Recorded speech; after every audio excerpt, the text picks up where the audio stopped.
La entrevista. Querétaro 24/7.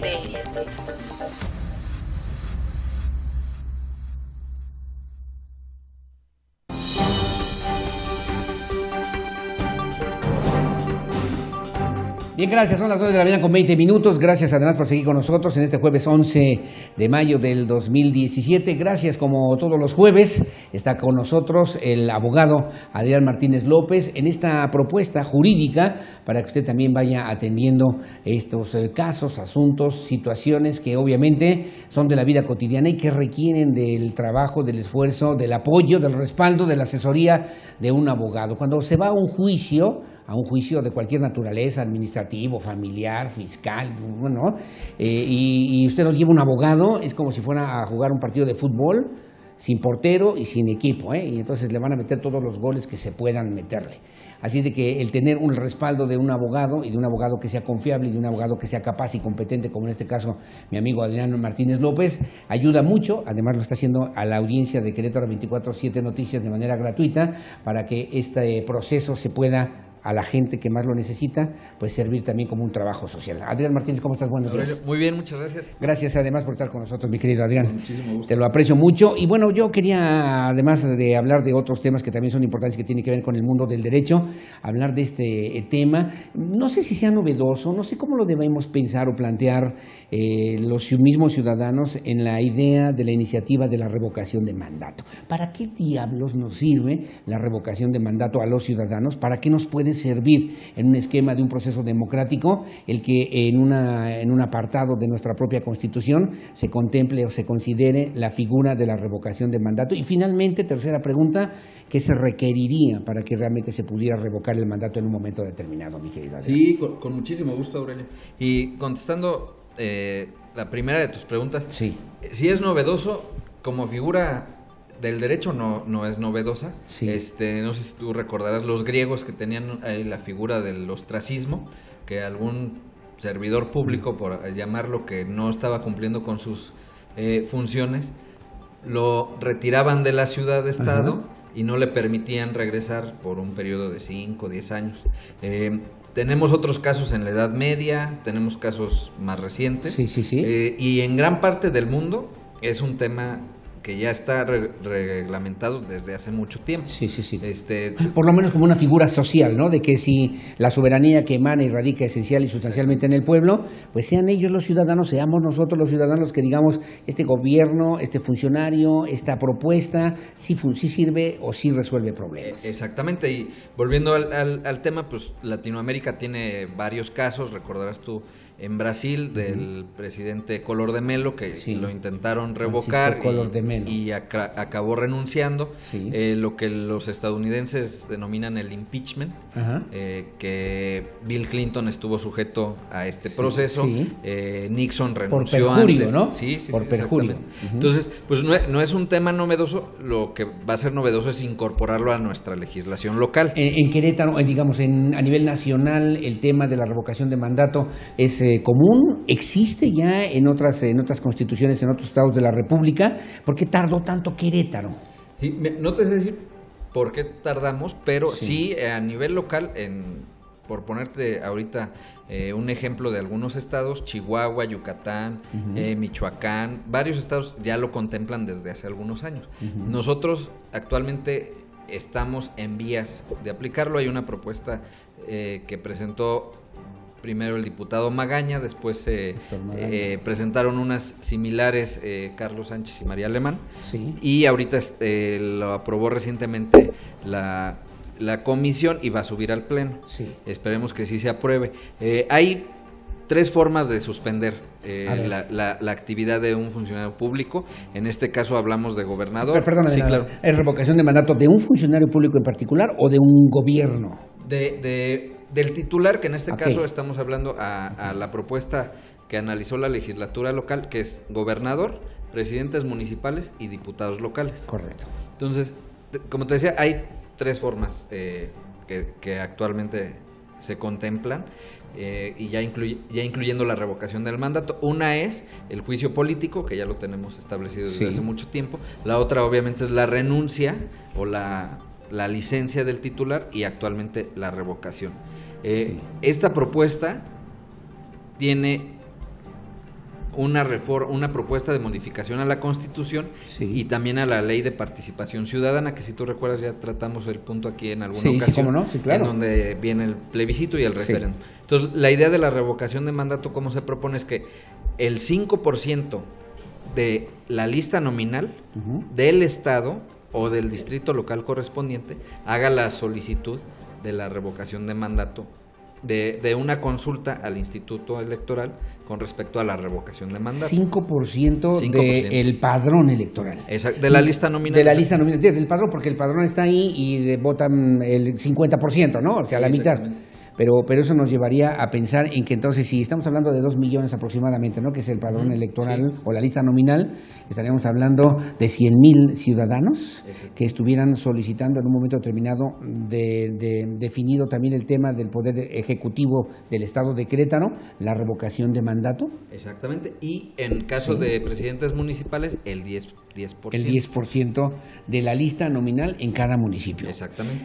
Digo, se parece fácil, pero no es tan complicado. No, pues volvemos ahí al tema de que hay formas de participación ciudadana, pero las formas de hacer la realidad pues, son muy complicadas. Sí, claro. Porque hay que demostrarle al Instituto Electoral que efectivamente ese 5 o 10% son electores de la demarcación que tienen su credencial para votar, que firmaron, y esto plasmarlo en una lista, entonces, y hacerle llegar esta lista al instituto. Entonces, pues sí es un tema un poquito engorroso. Ahora, hay un caminito: juicio político, luego la renuncia del titular o la revocación del mandato. Pero yo no sé en la historia, tú conoces más porque tú eres el experto además en esta materia en términos de lo que es el juicio político. Yo el otro día comentaba, ha habido propuestas, yo he conocido incluso denuncias formales y señalamientos por juicio político para exgobernadores o gobernadores, incluso en su momento en funciones, o presidentes municipales. Ninguno ha funcionado, ninguno ha prosperado. No, ahorita no traigo en la mente No, alguno.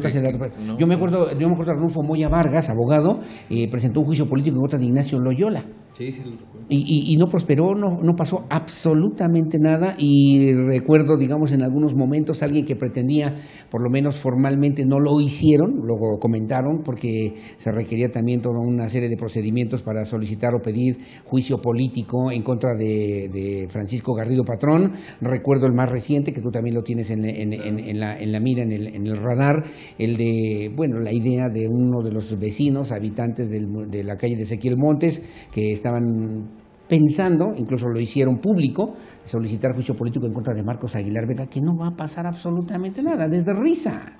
Sí, fíjate que precisamente como el nombre lo dice, juicio político, para este tipo de procedimientos y durante su inicio y su tramitación, pues hay el principal ingrediente y el interés político. Entonces, como sabemos, pues esas cuestiones se arreglan políticamente. Lo que a mí me parece importante de la revocación es que va a ser un tema ciudadano. Aquí sí va a estar la voluntad directa del pueblo. Pero primero tendría que pasar por un juicio político. No. Okay. Aquí hay la posibilidad, tiene una temporalidad, o sea, no podemos solicitar una revocación de mandato cada 6 meses, cada año, sino que se va a quedar establecido en la ley. Entiendo que una sola vez, a la mitad de cada periodo. Entonces, sí va a ser por medio del Instituto Electoral, hay que seguir todos los pasos, pero entiendo que no va a ser necesario iniciar previamente el juicio político. Ahora, lo puede iniciar un ciudadano común y corriente, lo tiene que iniciar una asociación, una organización, otro partido político. ¿Quién puede iniciar un juicio político? El juicio político lo puede presentar o denunciar cualquier ciudadano del Estado. Ya el trámite lo hace la legislatura. ¿Y la revocación de mandato? La revocación de mandato, similar al plebiscito y al referéndum, es un grupo de ciudadanos que, como establecimos, es un porcentaje de la lista nominal. Ya solicitan ante la instancia electoral. Por medio de un representante, que pueden ser 10, 20 personas. Me faltaba aquí esta parte, porque aquí es un referéndum, que es una consulta popular, ¿no? Exactamente. Un referéndum para hacer una evaluación, digamos, pública de lo que podría ser la gestión de gobierno, ¿no? Sí, el referéndum es poner a consideración de los electores una ley que se quiere proponer y una discutir. Y el plebiscito es una acción de gobierno. una acción de gobierno. Exactamente, como el tema de la basura. No conocemos, no sabemos los ciudadanos realmente todo este vericueto de lo que tiene que ver justamente para poder, el juicio político en un momento determinado, para poder llegar a la revocación de mandato. O sea, nos dicen revocación de mandato, bueno, pues está bien, sí, ponle más mermelada, no pasa nada. O sea, no pasa nada, ¿no? Sí, pues... Les da risa a muchos, incluso de decir, yo por ejemplo, que sean presidentes municipales, oye, hay revocación de mandato en contra de alguien en particular. Veo yo, por ejemplo, que ha habido juicios políticos en contra de presidentes municipales de Tolimán, de Amealco, en la zona serrana también, intentos por lo menos, les da risa a muchos funcionarios. Sí, por lo que te comentaba del ingrediente político, y una cosa muy contradictoria de nuestro país es que, como tú bien sabes, la mayor parte de funcionarios y los cargos públicos deben de rendir protesta. Sí. Y ahí hay una frase al final que siempre se menciona, que es, si no cumplen, que el pueblo o la nación se los demande. Pero ¿cómo se los demanda? O sea, no existe actualmente esa vía de participación o la forma para que el pueblo se los exija. Era letra muerta. Hay otros dos temas que quiero tratar contigo, porque claro, yo sé que hay muchos más, pero bueno, ahí está. Entonces, la revocación de mandato, ¿tú crees finalmente es un balance positivo, favorable para el desarrollo democrático que puede tener Querétaro? Sí, claro.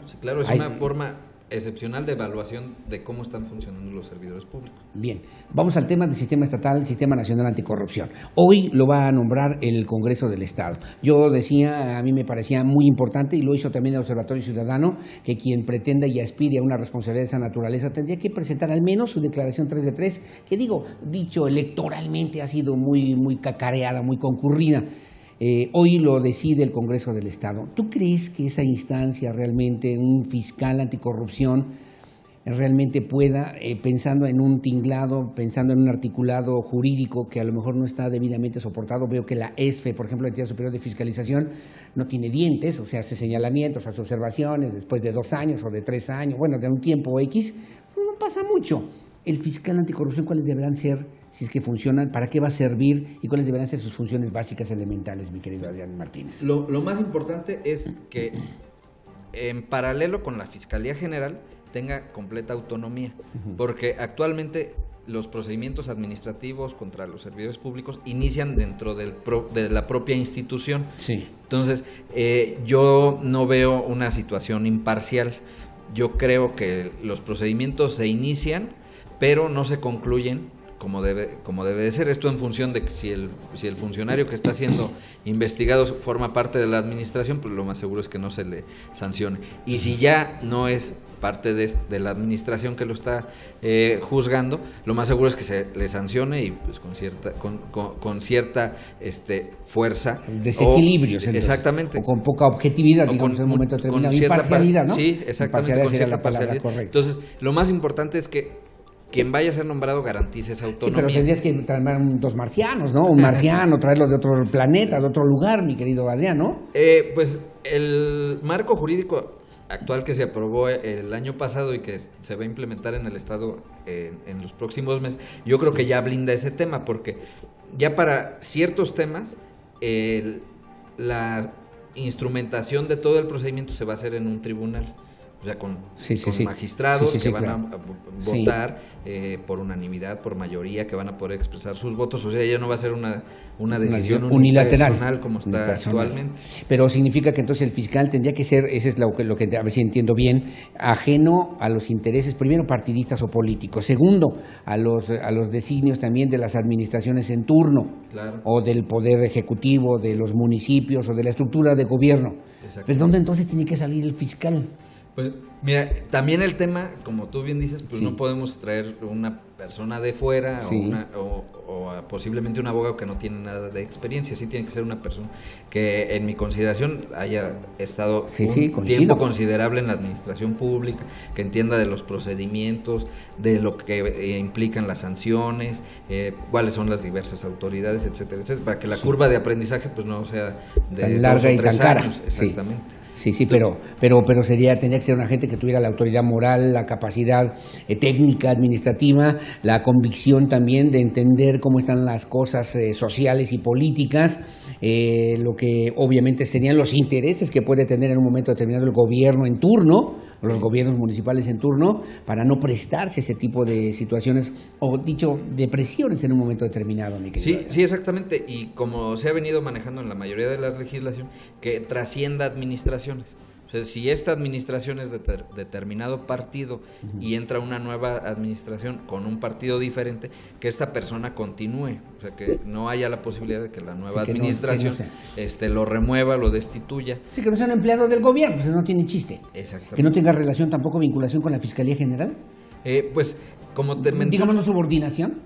Subordinación pues, va a haber porque van a estar adscritos a la Fiscalía, pero sí debe de ser una persona que por su perfil garantice esta independencia.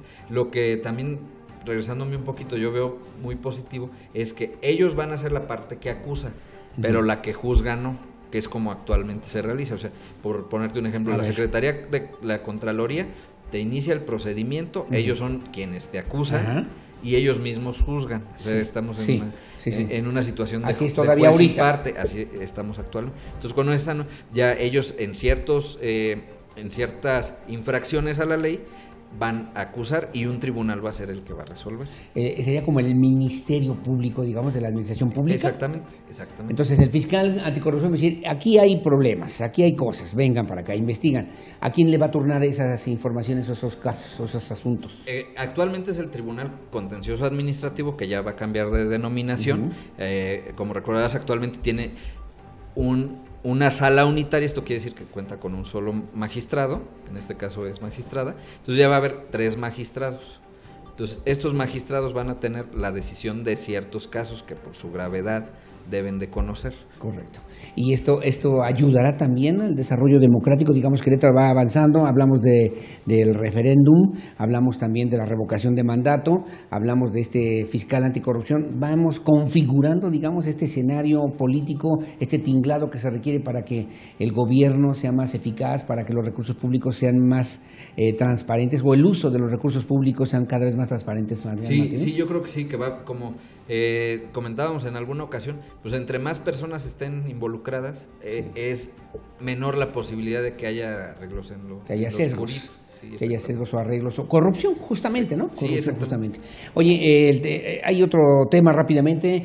Le decía yo en la mañana muy temprano, según lo publica hoy el periódico Excelsior, en 25 estados de la República, guachicoleros, después de lo que pasó en los límites entre los estados de Puebla, Veracruz. Hoy hay un debate también en los medios de comunicación sobre un video que está circulando, al parecer, de un elemento del ejército mexicano que parece le da un tiro de gracia a uno de los civiles que también habían minutos antes, según en otro video que tampoco existe, pero que todo el mundo supone que hay, de que habían también baleado a un contingente del ejército mexicano.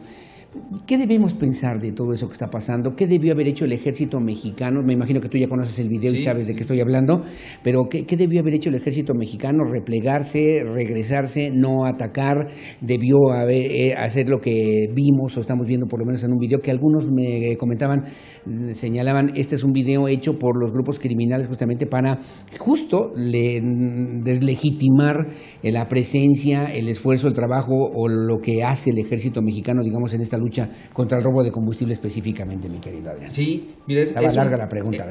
Es un tema complicado. Sí. Por principio de cuentas te quiero comentar. Sí. El tema del guachicolero o los guachicoleros, pues es un tema, por así decirlo, novedoso, aunque ya tiene algo de tiempo este delito orquestándose en nuestro país. Entonces, ¿por qué es novedoso? Yo te voy a ser muy sincero. Sí. El término guachicolero, yo lo entendí hace como 3 o 4 meses. Alguien me comentó, no, pues el guachicoleo es esto. Yo la verdad no lo conocía. Sí. O sea, la mayor parte de las personas sabemos que hay robo de combustible, pero yo creo que estábamos fuera de la noción de que existía una cultura, una actividad tan organizada como actualmente se está haciendo saber a la ciudadanía. Entonces, pues por eso te digo que es un tema, por así decirlo, novedoso. Que es negocio para grupos criminales. También estaba yo revisando esta información, Adrián, están metidos en este tema del guachicoleo, digamos, de los guachicoleros, de los halcones, que ya también estamos viendo esta nueva terminología, en 25 estados del país, los Zetas, gente del cártel del Golfo, gente del cártel Jalisco Nueva Generación, gente del cártel del Pacífico, metidos en este robo de combustible y después que en algún lugar lo tienen que vender o lo tienen que comercializar, donde tienen ganancias millonarias además, Adrián Martínez. Sí, exactamente, y lo más preocupante a mi juicio es que el huachicoleo, como originalmente entiendo que se empezó a trabajar, era pues un tema de comunidades o de ciertas familias o grupos de personas que estaban involucradas en este tema, y desgraciadamente los grupos criminales enfocados al narcotráfico, como en otras actividades, vieron una fuente de ingreso rápido y ellos, al controlarlo, pues aportan toda la infraestructura, por así llamarla, que ellos traen atrás. Que esto, ¿a qué me refiero? Pues la estructura de armas, a los sicarios, a la estructura de lavado de dinero que ellos traen, etcétera, etcétera, etcétera. Como ha pasado en otros casos que conocemos, que es la trata de personas, los polleros, la piratería, que también ya han sido absorbidas por los cárteles, que son cárteles del narcotráfico. Que son actividades ilegales o ilícitas, claro, ¿no? Obviamente, hablábamos nosotros y pensábamos el guachicolero, que tiene que vender en algún lugar el combustible que se roban. Me decían algunos expertos también en materia de seguridad en algún momento, mi querido Adrián Martínez, cuando empiezan a surgir bazares en las ciudades es porque ha aumentado el robo a casa habitación. Cuando empiezan a aumentar los lotes de coches usados, es porque empieza a aumentar también el robo a vehículos en este estado, en este país. Esos son el tema en gasolinas. Yo quiero pensar, y alguna vez lo decía yo también, Adrián, pues cómo se opera, cómo se hace ese negocio. Debe haber también algo de corrupción en las mismas instancias de gobierno para permitir que quien roba combustible lo pueda vender en algún otro lado.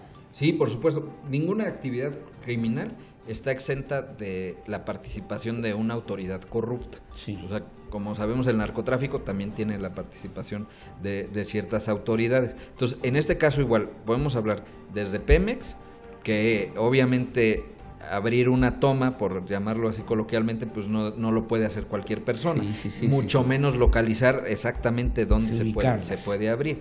Luego, el manejo de la gasolina, pues también no es un tema sencillo, claro, más en esas cantidades. O sea, pues a lo mejor uno puede con toda confianza mover una garrafa de 20 litros de aquí para allá, pero pues a los niveles que ellos hablan de pipas, y no de una o dos pipas por toma. De miles de litros, miles de litros. Se necesita gente que ha tenido experiencia en estos temas. Y esta es una infraestructura, y obviamente en un asunto donde están metidos y donde la gente, estas personas se matan y se juegan la vida y matan al que sea, es porque hay dinero y mucho dinero en medio, mi querida. Sí, claro, y aquí el tema, como tú también lo sabes, es no el huachicoleo, retomando el tema, pues no es un tema de que a lo mejor en una carretera vecinal te encuentras ahí una enramada o una chocita donde pues te venden 10 litros de gasolina para que no te quedes allá a medio camino, porque no hay una gasolinera cerca. No es eso. No, sino es un tema de que ya está industrializado, en el sentido de que, a mi entender, en gran parte del país proveen de esta gasolina robada a gasolineras ya establecidas. Sí, claro, que se comercializa. Y lo comercializan y lo acabamos pagando. Y desgraciadamente, pues los principales afectados somos los ciudadanos, porque se supone que Pemex es una institución de gobierno, claro, que nos vende el petróleo, y ahora resulta que nos está costando, por así decirlo, doble. Sí, que yo pensaba además en esa doble ganancia. Obviamente alguien que se roba, alguien que lo roba y que lo puede vender es porque hay alguien que lo puede comprar. Sí, claro. Y que lo puede comprar y que lo puede además vender al menudeo, digamos, en un momento determinado, ¿no? ¿Dónde se puede vender? ¿Dónde se puede vender? ¿A quién se le puede vender? Yo creo que también las autoridades tienen que revisar las gasolineras, cómo están funcionando. Hay grupos gasolineros importantísimos a nivel nacional que también operan cantidades importantes de manejo de combustible, de venta de gasolina, y que también necesitarían las autoridades revisar con lupa y con todo detalle para no generar esta ventana de la corrupción entre Pemex, las gasolineras, los empresarios, los dueños y los guachicoleros, que finalmente pues es la parte negra de todo este esquema de corrupción. Tú me dices nuevo por el término, pero que ha existido en nuestro país desde hace muchos años. Sí, exactamente. ¿No? Y pues mira, comparándolo con el tema, por ejemplo, de la piratería, pues nosotros acabamos comprando, por así llamarlo, gasolina pirata, porque obviamente la gasolina que provee Pemex trae ciertos requisitos, trae ciertas especificaciones de calidad en su manejo, y pues el huachicolero, pues obviamente retiran la gasolina de los ductos, a su entender, la almacenan igualmente. Sí, se la llevan en unas tinas o donde sea, como sí, pueda. Y pues nosotros lo que recibimos a lo mejor es la mitad de gasolina Había de que Pemex revisar, y la mitad... había que revisar Pemex. con lupa, ¿verdad? Las gasolinas y las gasolineras. Bueno, Adrián Martínez, como siempre, muchas gracias, Gracias por tu colaboración en este espacio 24/7 Noticias. Y bueno, hay temas importantes que estaremos comentando la próxima semana, si no tienes inconveniente. ¿Cómo te fue con las señoras? Fíjate que traen dos casos complicados. Aquí, desgraciadamente, es que no tuvieron en su momento una defensa adecuada y sus familiares ya fueron sentenciados. Entonces, ya teniendo una sentencia, ya es muy difícil revertir el resultado. Pero vamos a apoyarlas. Eso es dificilísimo. Sí, son casos complicados, muy complicados. Un señor tiene un taller mecánico con una esposa.